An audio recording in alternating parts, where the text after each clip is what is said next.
यह है लाडलापुर, एक ऐसा गांव जहां सोने के बेशुमार झखैर मौजूद थे, लेकिन कभी किसी गैंग की हिम्मत नहीं हुई कि इस गांव पर हमला करे, क्योंकि लाडलापुर पर सिर्फ शाका का राज चलता था।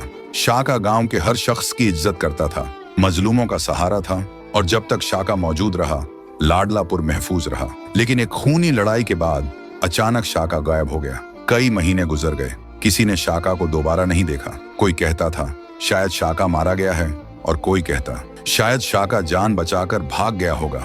हकीकत किसी को नहीं पता थी। शाका के न होने का फायदा उठाते हुए चिड़ीलाल अपनी गैंग के साथ लाडलापुर पर हमला कर देता है। गांव जलने लगता है, घर तबाह कर दिए जाते हैं, गांव वालों को बेदर्दी से मारा जाता है। चिड़ीलाल का जुल्म इतना बढ़ जाता है कि लोग अपना गांव छोड़कर भागने लगते हैं, लेकिन जो भी भागते हुए पकड़ा जाता उसे जिंदा नहीं छोड़ा जाता। लाडलापुर पर कब्जा करने के बाद चिड़ीलाल सोने की स्मगलिंग शुरू कर देता है, और फिर उसकी नजर पड़ती है गांव की सबसे खूबसूरत लड़की शबनम पर, जिससे शाका बेपनाह प्यार करता था। चिड़ीलाल शबनम को धमकी देता है, अगर तू मुझसे शादी नहीं करेगी तो मैं तुझे जान से मार दूंगा।